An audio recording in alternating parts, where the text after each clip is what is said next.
This is such an important part of a step when you are making a layer of the cake is to carefully take a serrated knife, and I have it on a turntable. So to hold it with one hand and just go part way in while slowly turning, and take your time when you're doing this. You really want the most accurate possible. You just take the top off, and yeah, you can have somebody else eat that if you want. Taking off the crumbs, trying to make it as flat as possible. I found this is the best way. I'm preparing the frosting so that I'm ready to make my first layer of frosting in between the cakes.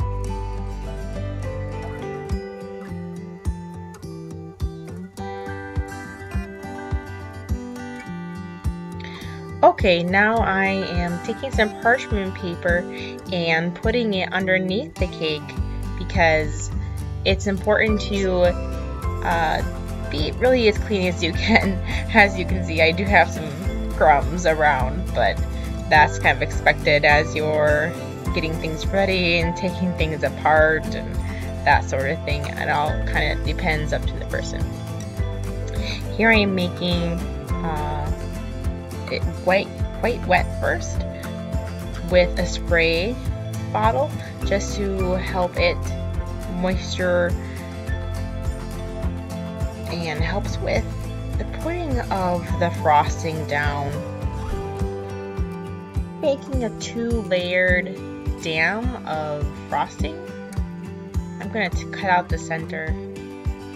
I forgot I was going to do that. So once you take out the center of the cake, then you can go around with frosting around the bowl. I'm going to put candy in the center of the cake. Here I have already the second cake. You flip the second cake so it's the very bottom of your second layer, and I do have a chip out of it, but hopefully I can cover that with frosting. Being that this is still one of my first times that I've made a cake, I've just watched on YouTube videos like you, and I'm learning how to do this. Clear your workspace. Put some more frosting in. Having a larger frosting bag is a way to avoid this because otherwise you just keep refilling it over and over again, and actually can be quite messy. But I make do with what you have. You know, sometimes this is what you have. Maybe you can have a different sort of bag. Making that 2-layer dam again on the outside, and then filling in the inside with large frostings.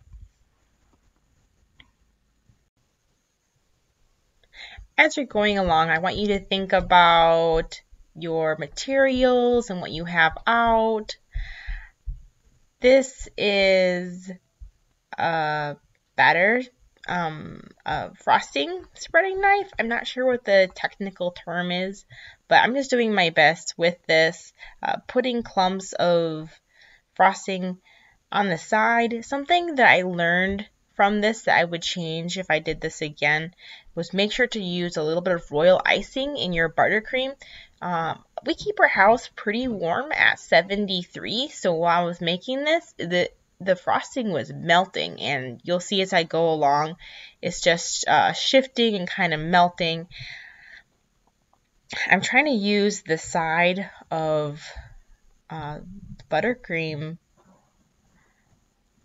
to do it. Now I also have, I got this actually from a hardware store, a very tall paint scraper, and it actually does a pretty good job. You kind of notice on the sides as I'm spinning, like, wow, I'm kind of impressed even as watching this. I wish I would have took some of my own advice and just kept on using the paint scraper, because as I went along, I actually some of those sharper corners, I went back. Oh, hello. Waiting for the cake. So some of the sharper corners look really nice on a cake, and sometimes it's nice to leave a cake kind of unfinished look. So here, as you can see, I put it in the freezer. I put it in the fridge you're supposed to put it in the fridge for at least 30 seconds to overnight to 24 hours to help to get the first crumb coat set, and that helps it the second layer of frosting go on more smoothly. Now here's the part that I said I probably could have done a little bit better, because after I'm done with the scraper, I just try to slather it on with the frosting thing, and that is not really the best tool to make sure that it all is on. But, in retrospect, I think putting on the frosting is probably the better way. It's probably the better way using